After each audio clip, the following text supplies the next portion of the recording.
From Thornbury Creek at Oneida, this is Locker Room with Burke Griffin and George Kuntz. Tonight's program is sponsored by the Oneida Nation. And now your host, Local 5 Sports Director, Burke Griffin. Good evening and welcome to another edition of Locker Room Live here at Thornbury Creek's Golf Course at Oneida. Well, the Packers bye week is over and now it's off to San Francisco for a Sunday night showdown. We'll talk about that with Packers outside linebacker Kyler Fackrell in a moment. But first, let's hear it for the co-host of the show, former Super Bowl champ with the 96 team and longtime Green Bay Packer middle linebacker, George Kuntz. Bert, what's up, big dog? How you doing? Good. First and foremost, was your bye week as good as mine? I had a great bye week. I had a chance to go down to Milwaukee and get a haircut with my son, and had a chance to take in a service at our church, Holy Redeemer Church of God in Christ on 35th and Hampton. So, and we're on Fox 6 down there. Yes. At least for now. So some of my congregants can watch us.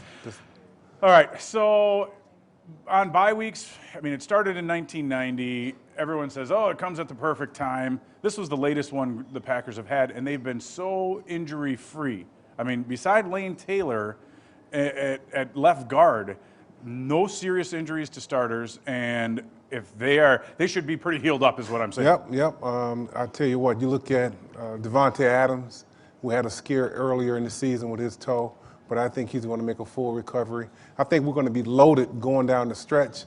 I think we're poised to make a Super Bowl run, and hopefully that can parlay into a Super Bowl appearance. Yeah, half the team, no, a handful of the guys stuck around town. Most everybody decided to leave because it's a lot better weather elsewhere. And Yes. They go to the college alma mater, take in a game, go see the family, go back home.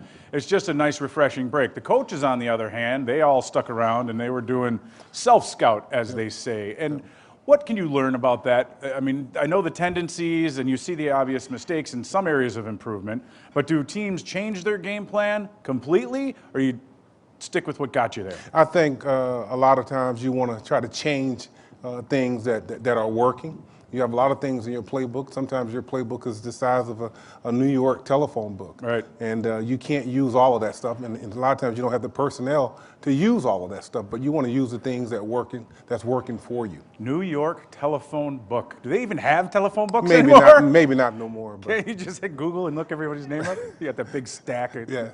All right, let's do our own little self-scout. Okay. Aaron Rodgers. He mentioned after being asked about Aaron Jones being the MVP because his numbers are the same as Christian McCaffrey. I think you can still argue that Aaron Rodgers is still the MVP of the Green Bay Packers. 17 touchdowns, 2 interceptions. He has over 100 quarterback rating. He's playing extremely well. He's gotten us out of some very, very difficult situations. Look at the Carolina Panthers. They basically had him sacked. He bounced around the pocket a little bit, escaped, threw it, first down. A couple of pinpoint throws, too. The one where he's nearly at his end zone and Devontae makes the catch in stride, and then the other one along the other sidelines. He makes it look easy. And, you know, I had the time to watch a couple of those other games around the league this year, the Bears, Mitch Trubisky. Oh, I mean, we are so fortunate. Because you watch other quarterbacks and you're like, good Lord, is he bad?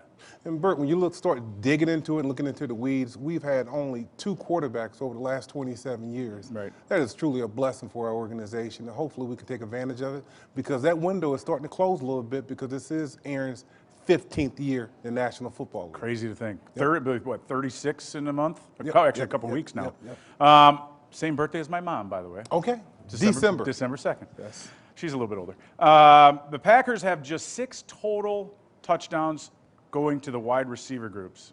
Marquez Valdez-Scantling and Geronimo Allison each have 2. Jay Kumaro, Allen Lazard 1. Jimmy Graham's got 3, which is more than last year. Cause for concern that the ball's not getting spread there, or hey, just keep throwing it to the running backs out of the backfield? I think it's a positive because when Devontae went down, I thought, well, who's going to step up? And we had some young wide receivers step up to the plate. I'm very, very excited. Jimmy Graham has had the ball thrown to him over the last 7 games 33 times. He's had 24 catches, 2 touchdowns. I think we're getting a lot of production from the tight ends. Gas in the tank. Where did it come from? I don't know. Maybe because he's flying that helicopter back and forth from Green Bay. Right.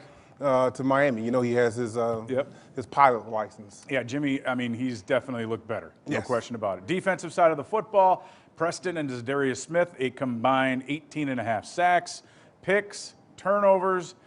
Bend but don't break. Where do you rate this defense right now? Because against Carolina, we saw, I mean, it was a 1 inch to maybe go for the tie for the 2-point conversion. The Smith boys have a combined about 18 sacks, but we have 25 sacks total. We have to really pick it up. We have to stop the run because we have a chance to be, we're a good defense. We have a chance to be great, and we have 6 games to prove it. All right, time for a segment we like to call the good, the bad, and the ugly since the Packers did not play last week.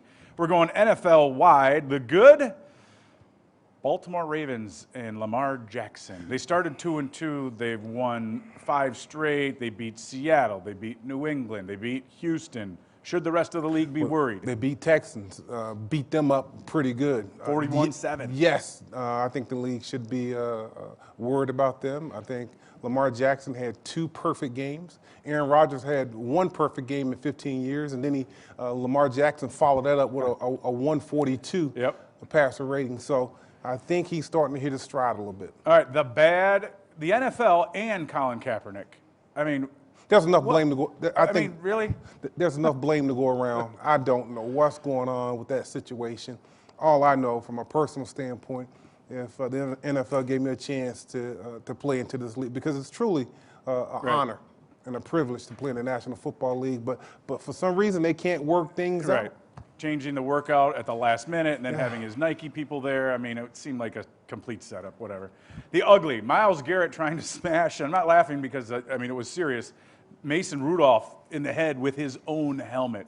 Now, Rudolph isn't completely absolved of all the blame because he kind of tried to rip the back of his helmet off, and then he also tried to kick him where you probably shouldn't, but then his response was way over the top. Well, we can laugh about it now, but that was a serious, serious assault on the football field, and we're so fortunate that Garrett didn't hit him with the crown of the helmet because Rudolph has had concussion problems in the past.